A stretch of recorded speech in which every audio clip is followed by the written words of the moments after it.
Thank you, Jan. I appreciate that, and thank you all for being here. Uh, I'm a little overwhelmed. I wasn't expecting near this many. I figured there'd be 8 or 10 folks here, so glad to see all of you. I see a lot of friends. I came in fourth when I was 26 years old. When I ran for sheriff the first time, I was 26. Came in fourth, right behind Lawrence Alexander, who came in third. He's sitting in the audience here. If you don't know Lawrence, a great man. That's when we met. We've been good friends ever since. But yeah, I want to thank Jan too, and the friends of the library and the library board and the library for allowing me to spend this time with you this evening and share this story with you. Um, you know, we hear this quite a bit in law enforcement because we see so much. And even among ourselves, we talk. We'll say, you know what, we could write a book. And, I never really knew that I would write a book. Actually, this is not the first book I've written. I've written 3 others. When we sold our restaurant and retired from the restaurant business, I wrote a recipe book to preserve some of the history of the restaurant and put that together. And prior to that, over a few years, I'd been writing what I call essays. Some of them are 1 page long. The longest one I think is about 28 pages long. But I put them together in a book a couple of years ago for my daughters, and it's called A Collection of Essays, Faith, Family, and Career. And it's just a little short stories about things that happened so I could preserve some of those for them. One quick story about that's in that book is about we had a cabin up in Gatlinburg we had bought, and we were up there looking at it. And so we were pulled in the driveway, and we were waiting on the realtor to get there, and Peggy, who's walking in back there, my wife, said, "You reckon there's any bears around here?" I said, "Well, I'm sure they are." So I got out of the car, they were waiting in the car, and I said, "I'm gonna get out and walk around a little bit." Well, I walked around the front of the cabin, and there's 2 bear cubs. And I motioned, "Come here, come here, come here." She said, "What is it?" I said, "There's some bear over here." She said, "There is not." She thought I was just messing with her. I said, "Yes, they are. There is not." So my daughter come over, about the time they'd left and gone toward the back of the cabin. So I walked around and looked down the other side, and there's Mama and another cub. So we got Mama bear and 3 cubs. And I motioned, "Come here, there's bear." She said, "There is not." She just thought I was pulling her leg. So finally my daughter got out, and she come over, she said, "Mama, they're bears." So she took a picture, and we hung that picture in that cabin after we got it. That's one of the stories I put in that book for my daughters to reminisce about one of these days. The third book, the other book I did when I was sheriff in 2020, we celebrated the 200th anniversary of the swearing in of the first sheriff, Sheriff Roundtree.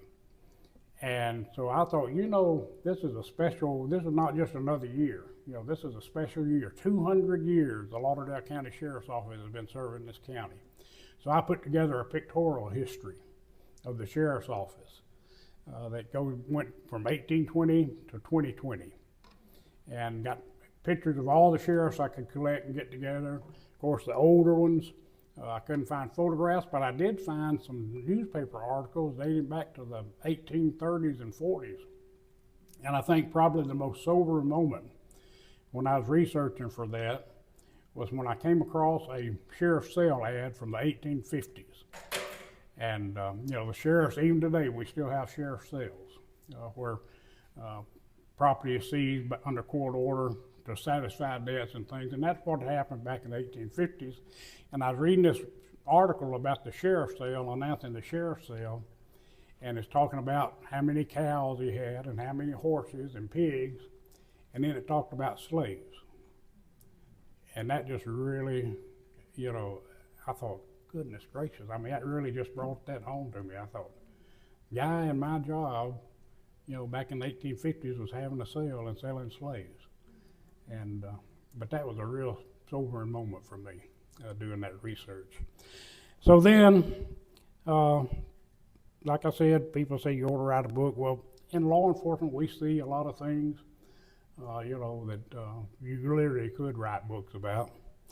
Um, but the good thing about writing a book now is you're actually able to do that.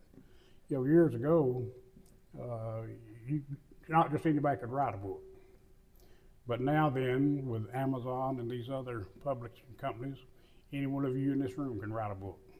And I encourage you to do that. It was a lot of fun. But over 46 years, my career spanned 50 years. I actually worked 46, 16 years as chief of police, 8 years as sheriff. And, so half my career I was in administration. And you do see a lot of things and you experience a lot of things. I was chief of police. We were in Y2K. Y'all remember Y2K? When all the airplanes were going to fall out of the air? All the electricity was going to shut off everywhere. Traffic lights weren't going to be working. Well, you're hearing all this stuff and you think, you're sitting there as chief of police, you think, well, what do? Do we just sit on our thumbs and do nothing and then all this stuff breaks loose and happens and we're not prepared? So we got an old saying in law enforcement, prepare for the worst and hope for the best. So we got prepared for all them airplanes to fall and all them red lights to go out.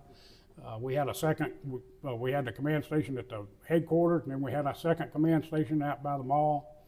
And, I was out that night at midnight, and the stroke of midnight hit December 31st, 1999, and nothing happened. And we all breathed a big sigh of relief. And then, of course, 9/11, just a couple of years later. I was sitting at the United Way kickoff breakfast over at the Holiday Inn at the time over in Sheffield. And somebody come up and whispered in my ear, said a plane just hit the Twin Towers. And I said, well, was it a big plane, a small plane? We didn't know, just knew a plane had just come over the news that a plane had hit the towers. Well, like everybody else probably, when I heard that, I thought, well, this is an accident. Some plane got off course or something, lost power or whatever.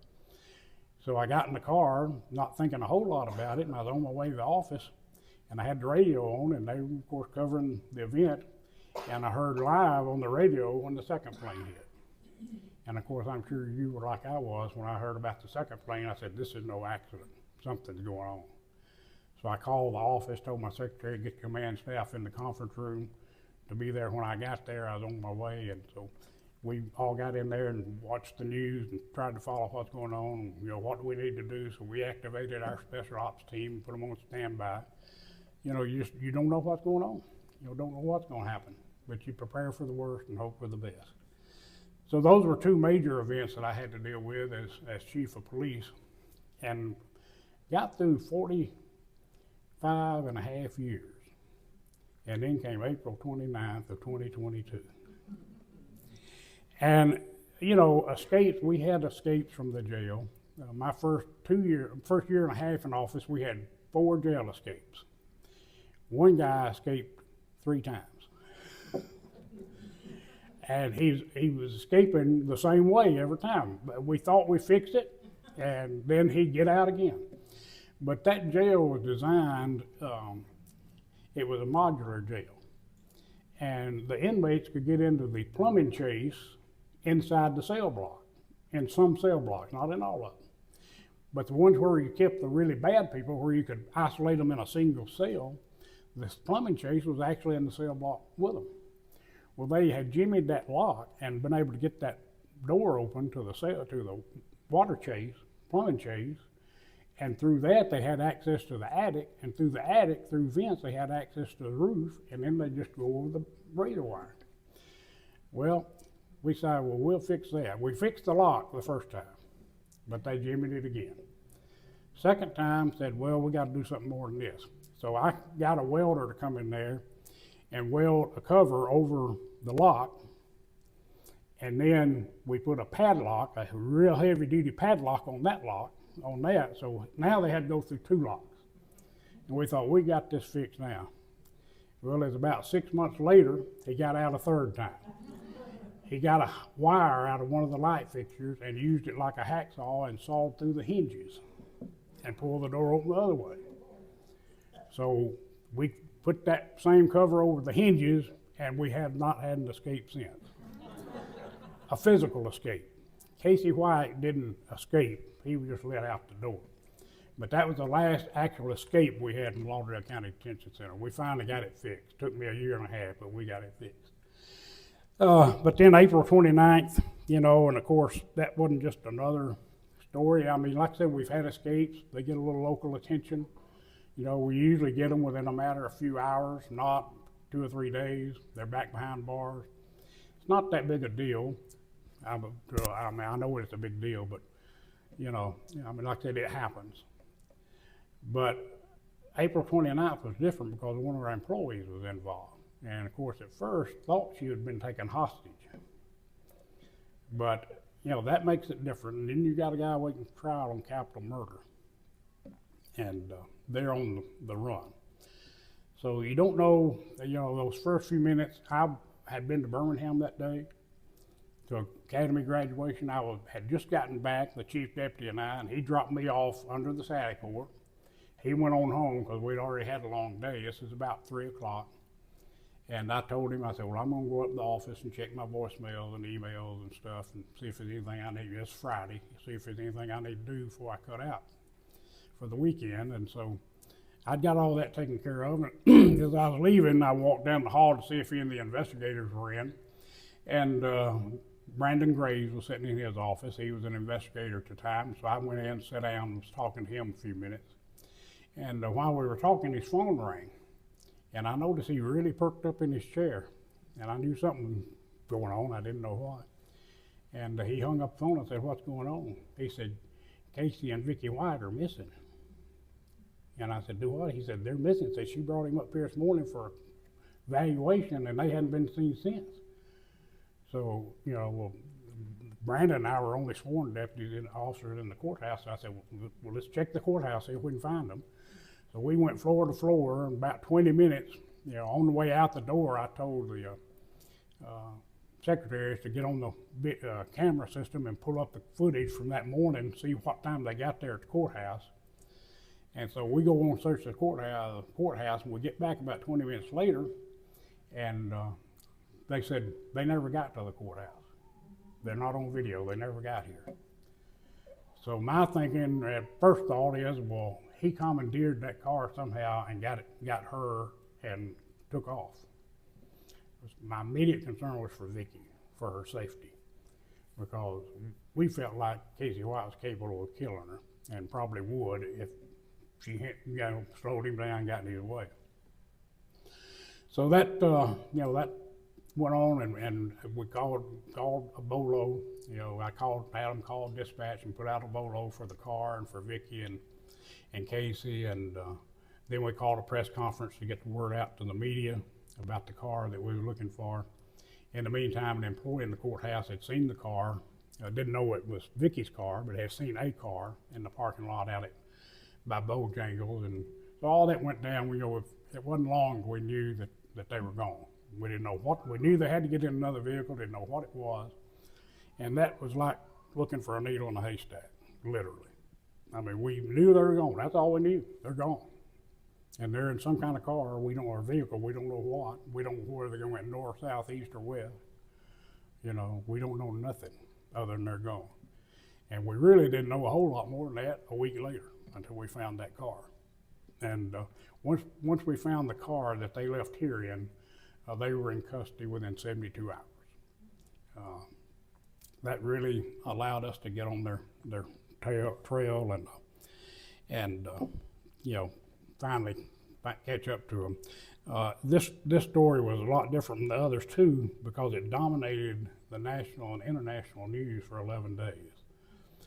You know, when you're sheriff and something like that happens, you don't want to hear from what we call a talking head. You want to hear from your sheriff. So especially in a smaller county like this. So that first Friday night, you know, I called the press conference and I handled it. And my media policy was I really believe, I know we hear a lot of politicians talk about being transparent and open. And when I was chief of police and when I was sheriff, I always told the media, here's my media policy. It's all on the table, the good, the bad, and the ugly. You know, if there's not a legal reason or an investigative reason, if there's a legal or investigative reason I can't answer your question, I'll tell you that. And other than that, it's all on the table. So, I tried to be as transparent as I could, and that Saturday, they left on Friday, and that Saturday evening, the marshals came and said, we've got a ping on the phone, and it's in a wooded area just north of Spring Hill, Tennessee. So I'm thinking, well, we got them. And like I said, typically, 24, 48 hours, we get them back in custody. So the chief deputy and I head out up to Spring Hill, and we get up there, and it's just as you turn on 840, in this area, you turned west on 840 and went 2 or 3 miles and took an exit, and it was up in that wooded, mountainous area. And of course, we couldn't come up with anything. But on the way back, I told the chief, I said, if we don't get them birds in a day or two, the national media is going to get on top of this, because you got a corrections officer, you got a capital murder suspect, and they're on the run. And by now, we're starting to figure out that Vicky participated in it. Of course, then what I was thinking, well, she wouldn't do this. So he must have got her family or got her and said, look, if you don't get me out of here, bad things are going to happen to you, your family. That she was coerced into doing it. I said, that's the only way Vicky would have done something like this. And so we're looking at all that, but by now, the pieces of the puzzle are starting to come together. Find the handcuff keys in the back seat of the patrol car. Other things are starting to come together, and we're starting to realize, no, she willingly participated. So got a warrant for her. We announced that. We only have 4 press conferences, but as I said, I always believe in making myself available, and since I'd sort of started with that became my assignment to deal with the media on it. And because, like I said, local people, that's who they want to hear from anyway. But that sort of became my job in the thing, was to deal with the media, and of course they were calling left and right. And as you all know, every news organization in the country showed up. We had news crews from England come in. We had calls from Australia and other European countries. One of my friends that I have coffee with every now and then at Jack's on Cloverdale Road was out of the country. He was in Puerto Rico when all that happened. And he told me 2 or 3 weeks later, I was out there having coffee with him. He said, you know what? He said, I was in Puerto Rico when all that happened. And he said, I went into my motel room night and I turned on my TV and there you were speaking Spanish. I said, well, the only Spanish I can speak is enchilada and taco. But so it went international, and within the first 2 or 3 days, I started getting calls from national media, international media, not news organizations, but film-making people. And they wanted us to sign an exclusive right with them to do a documentary. This thing made national, international news. There's been 2 movies now made about it.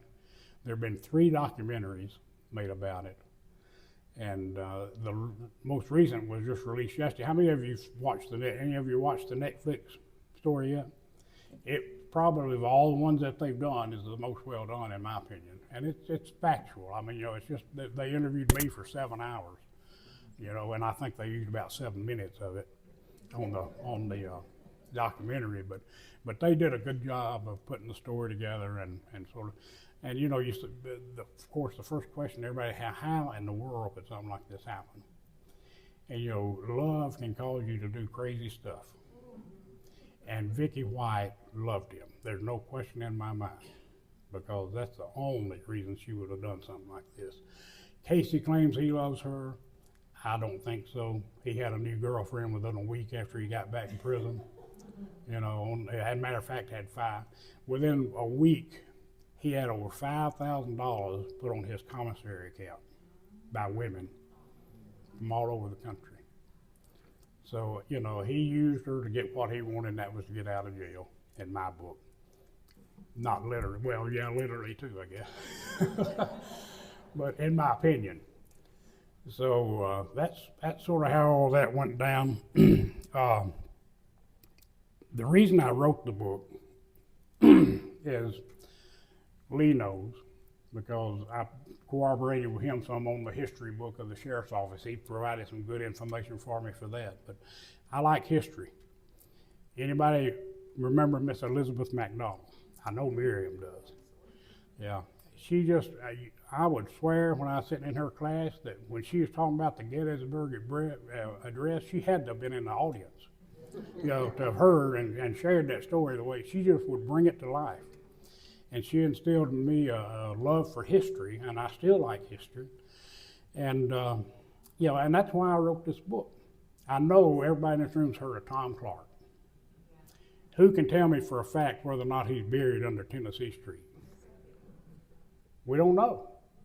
We've heard that all of our life, that the townspeople said, you know, he always bragged and nobody run over him, so they just planted him right in the middle of Tennessee Street so everybody in town run over him.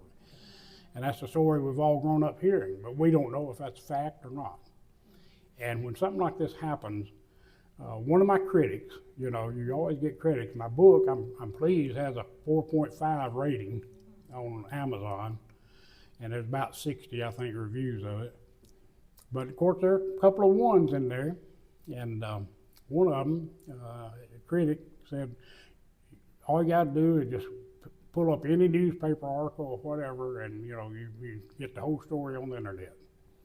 Well, that's really sort of true. I don't remember how many thousands of articles are on Google about this escape, but if you got time to sit there and Google them and read them all, you know, yeah, you can find out everything's in this book on probably on the internet, most of it. The last few chapters where I get into some of my personal experiences during that 11 days and some of my personal opinions about stuff, that ain't gonna be on the internet. But all the facts pretty much are there if you want to take the time to Google them. But what I wanted to do is make sure we preserve this story for future generations. So if they are talking about this 150 years from now, like we're talking about Tom Clark here tonight, there'll be a factual account left by the person. I wish Marshall Blair had wrote a book about how that went down. You know, from the time he got the tip that he was down at Gravely Springs, was he dressed like a woman or was he not? You know, all that, you know, and then, you know, about, we know for, the one thing we know for a fact, they broke him out of jail and hung him and his two buddies. We know that's a fact. And, but did they take him and bury him under Tennessee Street? You know, it'd be nice to know what's factual about that and what's not. So hopefully one day, if that question ever comes up, they'll have a resource they go to and say, well, here's what the sheriff at the time said happened. And so that's really the primary reason I wrote the book, was to preserve that story for future posterity.